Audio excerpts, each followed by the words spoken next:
Hola, bienvenidos a Gioni, Ciencia y Cultura en Corto. Mi nombre es Nadia Martínez Moreno y les doy la bienvenida a este programa dedicado a la divulgación de ciencia, arte y cultura. El día de hoy nos encontramos con el maestro en Psicología Clínica, Sergio Noriega Vivenco. Muchas gracias por estar aquí. Hoy hablaremos de su artículo ¿A qué nos referimos con prevención cuando hablamos de prevención del suicidio? Muchas gracias, maestro Sergio. Pues para adentrarnos en el tema, ¿por qué es importante hablar del suicidio? Hola Nadia, muchas gracias por la invitación. Bueno, mira, es importante hablar del tema del suicidio porque a fin de cuentas, no es un tema nuevo, ¿no? El suicidio ha estado con la historia justamente de la humanidad. Sin embargo, en los últimos años sí es un fenómeno que ha ido en incremento en cuanto a cifras. Y más allá de hablar sobre el tema del suicidio, me parece más importante aún hacer preguntas sobre el tema del suicidio, ¿no? Entonces, me parece muy importante este tipo de espacios porque justamente uno tiene la posibilidad, más allá de venir a dar una charla, de tratar de pensar un poco juntos esta situación. Claro, justo lo menciona en su artículo, pero quisiera que nos hablara un poco al respecto. ¿Cómo ha ido cambiando la percepción del suicidio con el pasar de los años? Bueno, a grandes rasgos, el suicidio, mira, el concepto de suicidio como acto surgió aproximadamente a mediados del siglo XVII, ¿sí?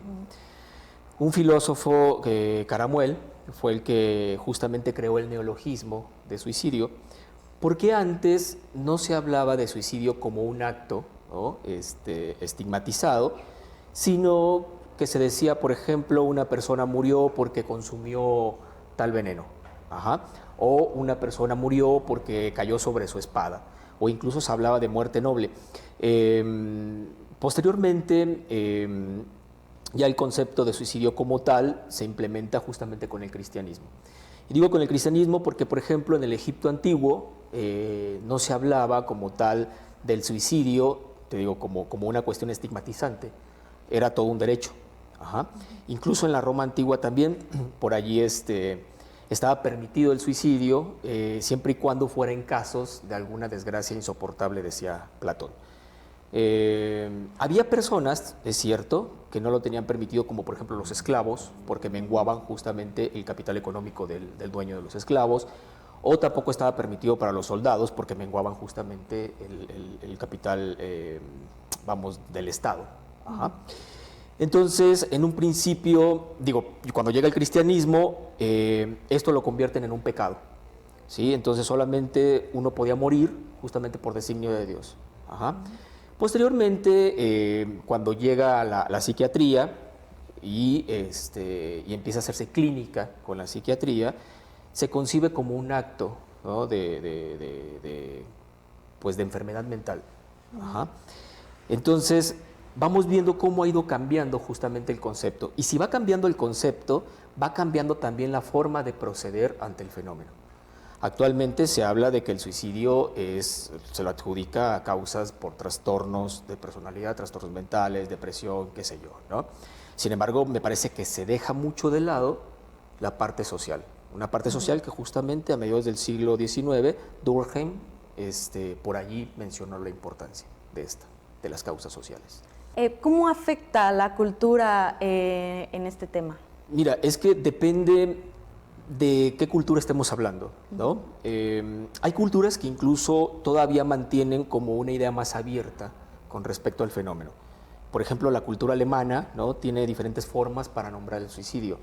Una de ellas podemos interpretarlo como hacerse a sí mismo fuera de la vida. ¿Qué provoca eso? Eso provoca que justamente en el momento de crear estrategias de intervención sea un abanico o sea desde un abanico más amplio que mirarlo justamente como una cuestión patologizante, ¿sí? Es decir, si vemos al suicidio meramente como un trastorno, como un acto que fue debido a un trastorno, individualizamos el acto. Y si individualizamos el acto, lo dejamos solo. ¿no? A mí me parece incluso un acto un poco cruel lo que provoca este discurso, ¿no? Porque a fin de cuentas individualiza al sujeto, lo borra. Ajá. Sí. Prácticamente promueve que la sociedad también pueda llegar a decir, ¿no?, que si la persona se suicida es porque pues, estaba enfermo y en él estaba justamente la posibilidad de que pudiera hacer algo al respecto, ¿no? Actualmente tú tienes que ser feliz a como dé lugar, ¿no?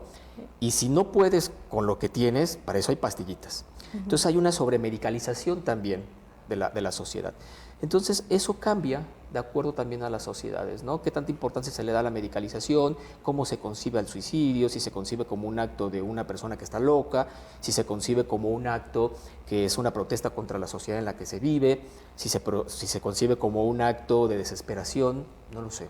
De acuerdo a la forma en cómo se conciba, es la forma en cómo se procede ante él. De acuerdo con su investigación, su percepción, ¿cuál sería una mejor manera de tratar este fenómeno que no sea pues esta individualización?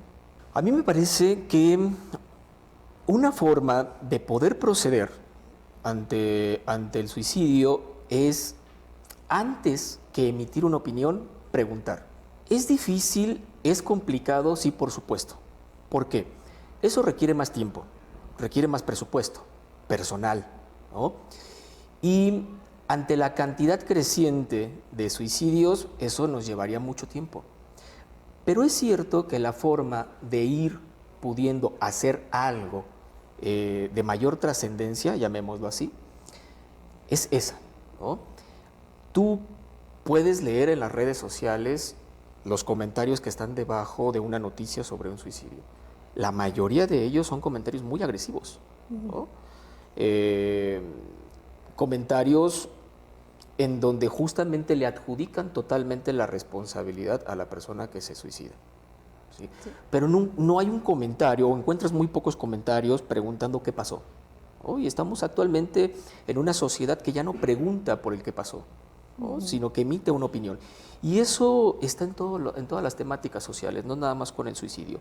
Me parece que una forma de ir cambiando eso y sentando otras bases para proceder ante él es de alguna manera reservándonos a emitir una opinión apresurada.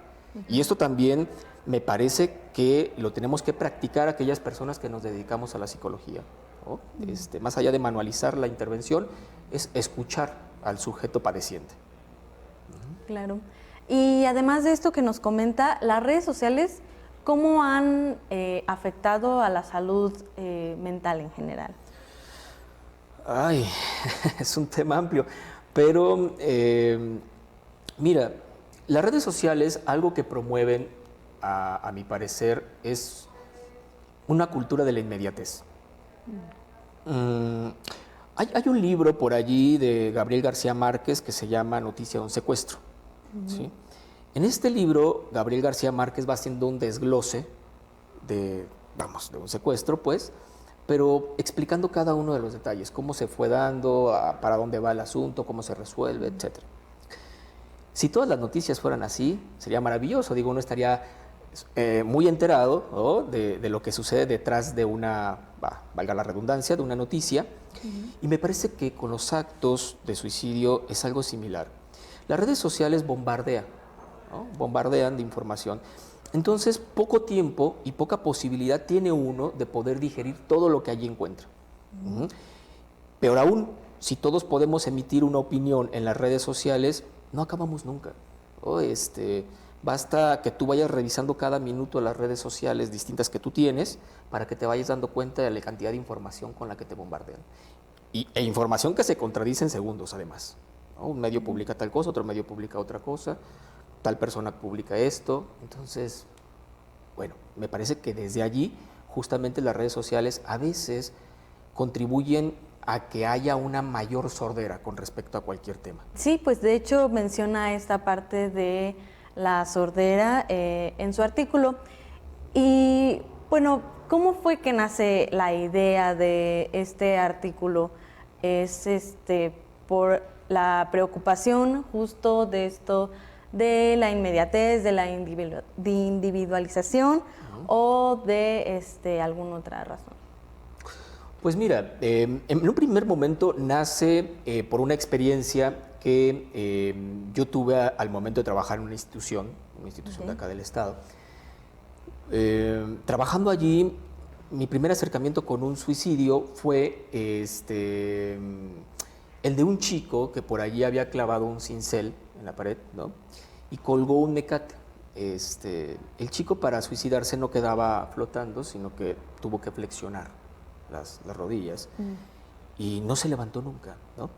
Es una forma de suicidio que a mí me impresionó porque, además de que cada vez es más común, podemos encontrar algunos suicidios de algunas personas que cuelgan una corbata en la perilla de la puerta, ¿no?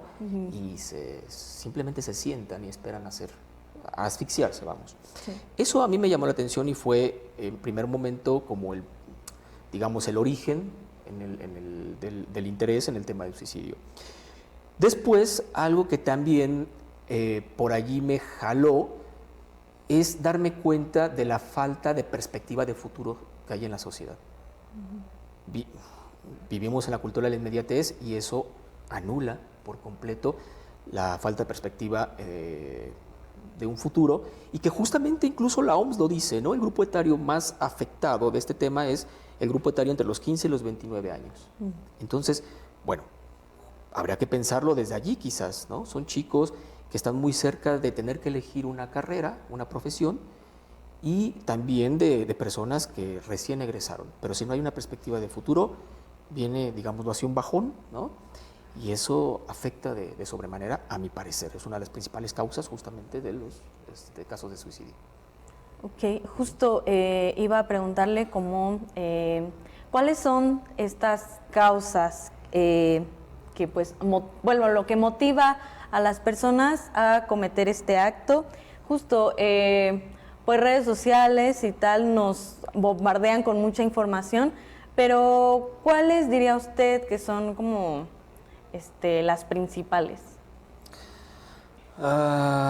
Mira, me parece que la principal es esa, ¿no? La falta actualmente de una perspectiva de futuro, pero no lo podemos generalizar. Yo no me atrevería a generalizar causas. Te puedo mencionar algunas, ¿no? A veces también el desamparo, la sensación de desamparo, pero que habría que colocarlo más desde ejemplos. Te puedo dar algunos ejemplos como para tratar de responderte. No sé, en alguna ocasión en una comunidad de Yucatán, ellos hacen una fiesta cada año, ¿sí? Y tienen la creencia de que si esta fiesta se suspende, llega la muerte a esa comunidad. ¿Qué sucedió? El municipio les daba el presupuesto para que se llevara a cabo esta fiesta.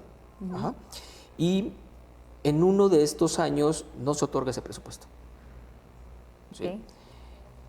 Ese presupuesto se va a otro lado y entonces no se hace la fiesta, y uno de estos chicos se suicida de la comunidad pensando que llegará la muerte, pues, ¿no? Y otra persona dice, ya llegó la muerte, mejor me voy antes de que llegue la muerte, lo cual resultaba paradójico, pues, pero empieza a haber una serie de suicidios. Cuando investigan por parte de la Secretaría de Salud qué estaba pasando, se dan cuenta que es esto. Ponen el presupuesto, se hace la fiesta, se acabó.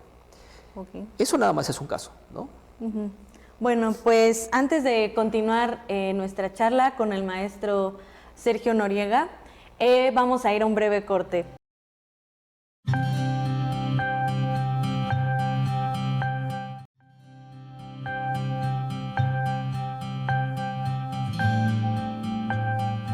Estamos de vuelta en Gioni, Ciencia y Cultura en Corto. Seguimos charlando con el maestro Sergio Noriega sobre su artículo ¿A qué nos referimos con prevención cuando hablamos de prevención del suicidio? Bueno, para continuar nuestra charla, ¿cómo es trabajar en un artículo que toca un tema tan sensible? Pues para mí apasionante, ¿no? Mira, ahora que justamente leías el título, ¿no?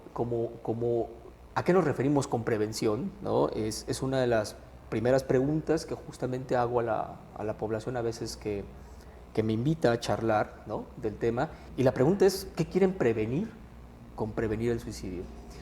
Porque a veces las personas tratan de prevenir, de salvar una vida, ¿no? Lo cual está muy buena la intención, pero esa prevención a veces se hace desde la angustia. E intervenir desde la angustia muchas de las veces empuja al sujeto a que lleve el acto. Pasó en alguna ocasión que por allí me pidieron apoyo para intervenir en un suicidio y la indicación fue, bueno, no se acerquen, no le digan nada, solamente si gustan hablen del clima, no sé, ¿no? Pero no se acerquen. Y una persona se acerca a esta persona que amenazaba con aventarse de un puente, sube al puente, le dice, no te avientes, piensa en tu familia, y se avienta la persona. Okay. Lo que es importante para uno no precisamente es importante para el otro. Eso no hay que perderlo de vista nunca. Al contrario, justamente eso que para uno es importante, para el otro puede ser lo caótico. Entonces, digo, ya di una vuelta ya a la pregunta, pero porque no es una pregunta fácil, pero te puedo decir, bueno, para mí es apasionante, ¿no? Esa es la respuesta que puedo dar. Ahora, ¿por qué me es apasionante? Porque me parece que hay un montón que descubrir justamente en el tema. Claro. Un montón por investigar, un montón por escuchar, sobre todo eso, escuchar los suicidios, que no es fácil. ¿No? El acto suicida como tal es muy complejo de descifrar y hay que acercarse justamente al acto suicida tratando de leerlo como si uno leyera un jeroglífico. Ajá. Sin saber muy bien en un principio de qué se trata, tratando de desmenuzar los elementos, ¿no? Porque además es muy interesante ver cómo alguien que se suicida no lo hace con cualquier objeto, ni lo hace en cualquier lugar, ni lo hace a cualquier hora. Acá tuvimos un caso emblemático, ¿no? Y digo emblemático por la cantidad de elementos que había en el acto, el suicidio de los Arcos. No fue en cualquier lugar, no fue en una cloaca escondida en algún lugar recóndito del desierto de Querétaro. Yeah. Estamos hablando de los Arcos, que es un monumento icónico, a las 2 de la tarde, hora pico, ¿no? Frente a un lugar que se pinta como el futuro de Querétaro, ¿sí? Entonces, bueno, eso hay que leerlo, hay que tenerlo en cuenta. Ok. Esta anécdota que nos comenta me hace pensar en un concepto que menciona en el artículo, la robotización de la humanidad. ¿A qué se refiere con esto? Bueno, justamente a la sociedad que se ha creado, ¿no? Con pues con el discurso de lo inmediato.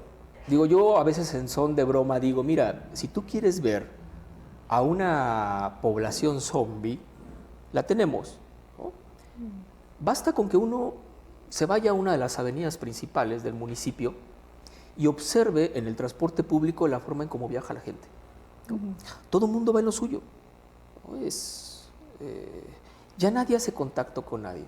Y es muy distinto a veces en poblaciones más pequeñas, en donde la gente regresa del trabajo y comparte ese cansancio con otras personas. Con una población tan grande como la queretana es muy difícil. Y si no hay esa contención social, entonces efectivamente uno puede estar con un montón de personas, pero a fin de cuentas solo. Es por eso que a mí no me gusta del todo luego el discurso de las campañas de prevención. Insisto, está muy bien que las haya, pero me parece que dejan de lado muchos elementos importantes. Por ejemplo, este discurso de decir, bueno, la persona que se suicida es porque tenía depresión y mira, aquí está un medicamento, arréglatelas, ¿no? Eso a mí me parece peligroso porque regresa al sujeto a la individualización, regresa al sujeto a lo individual. Le dice al sujeto, mira, estás solo, ¿no? Y crea la fantasía de que realmente uno puede salvarse solo. Y cuando el sujeto ve que no es posible, que no es así, vuelve a caer. Claro. Entonces, dejando el medicamento, el sujeto va una vez más en caída y posiblemente más rápido que sin el medicamento. El medicamento está bueno a veces justamente para una persona que no soporta ese peso, ¿no? Y para que la persona incluso pueda hablar. Hay personas que llegan al consultorio o que son llevadas al consultorio en un mutismo de aquellos, sumergidos en una depresión muy profunda, ¿no? Y que a veces el medicamento ayuda justamente para que la persona pueda articular, ¿no? Y entonces poder trabajar con él. Ok. parafraseando un poco su artículo, menciona que el suicidio causa un impacto tan fuerte que a veces para soportarlo solo queda verlo como algo ajeno, pero tan cercano que hay que agredirlo para que no nos alcance. ¿A qué se refiere con esto último? Bueno, a ver, a veces los temas que nos impactan, como es el del suicidio, ¿no? Que además es un tema, no es cualquier tema, es un tema que nos habla de algo que todos, todas, ¿no? Toda la población en general va a llegar, ¿no? Que es a la muerte. Entonces, uno no podría vivir si todo el tiempo estuviera pensando en que se va a morir, ¿no? Uno se paralizaría. Cada tanto hay que olvidarse de la muerte para seguir viviendo, ¿no? Pero, entonces, cuando uno se topa con una noticia de un suicidio, nos recuerda eso, la muerte. Y no es fácil. La muerte angustia, naturalmente angustia. Entonces, me parece que de allí hay al menos dos posibilidades de hacer algo con eso. O te acercas preguntando para saber qué pasó, por qué esa persona llevó a cabo el suicidio, y eso de alguna manera aminora la angustia. ¿Por qué? Porque te protege con las palabras, te protege con lo simbólico. O simplemente buscas la manera de desaparecer esa angustia, agrediendo al otro, alejándolo, ¿sí? Y alejándolo porque sabes que está cerca. Cualquiera de nosotros en cualquier momento podría al menos pensar en suicidarse. No hay forma de asegurar que nadie nunca lo vaya a hacer. Si uno podría decir en este momento, para nada, por supuesto, estoy muy tranquilo viviendo. Bueno, las circunstancias podrían cambiar con alguna noticia, justamente una enfermedad terminal bajo condiciones económicas deplorables, una familia que le abandona, no lo sé, ¿no? Pensando en algo muy catastrófico. Y eso a veces puede ser insoportable, y entonces allí puede surgir justamente esto, esta idea del suicidio. Entonces, por ahí juego un poco con las palabras en ese sentido, ¿no? De la angustia que causa la muerte. Claro. Bueno, el maestro Sergio Noriega fue de 2014 a 2016 responsable del programa de prevención del suicidio en el Hospital de San Juan del Río. ¿Podría platicarnos acerca de este programa?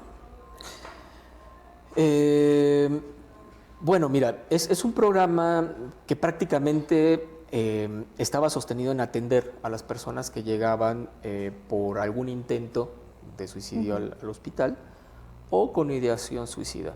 Y también, pues bueno, tratar de implementar algunas campañas de prevención, que bueno, insisto, las campañas de prevención me parece que deberían de darle cabida un poco más a la escucha, ¿no? Porque un fenómeno social no se frena con la mera transmisión del conocimiento. Hay que hacer algo más allí, ¿no? Hay casos que nos los demuestran. Entonces, prácticamente era lo que se hacía, pero se trataba de darle un poco la vuelta, una vuelta de tuerca por allí, justamente a las campañas de prevención. Entonces era la atención a personas que habían intentado algún suicidio, las personas con ideación suicida y apoyar en campañas de prevención. Ok, mientras usted estuvo a cargo de este programa, ¿qué fue lo que se modificó, si es que se modificó algo, en estas campañas de prevención? Realmente, mira, en toda institución pública los programas se rigen por manuales, Okay. ¿no? A veces uno puede ser un poco tramposo, ¿no? y no seguir al pie de la letra el manual.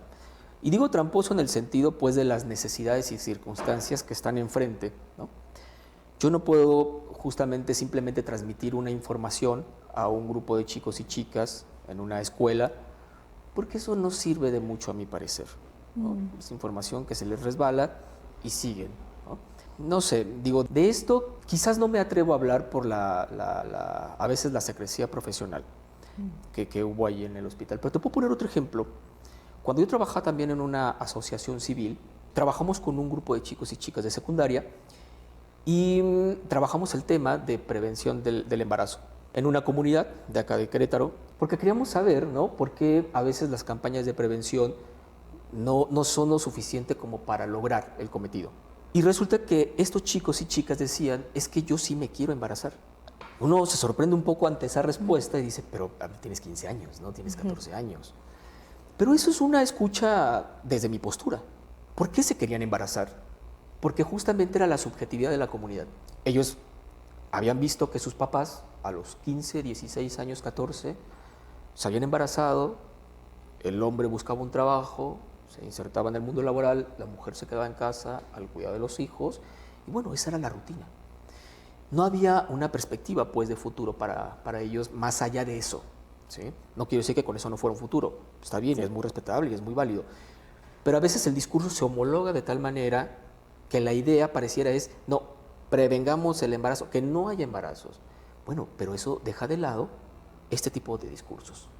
Ajá. Es por eso que a veces también me parece que los discursos de las instituciones se desmoronan un poco, ¿no? Entonces, ¿qué cambió allí en el hospital? Lamentablemente no mucho, a mi parecer. Me hubiera gustado poder hacer más.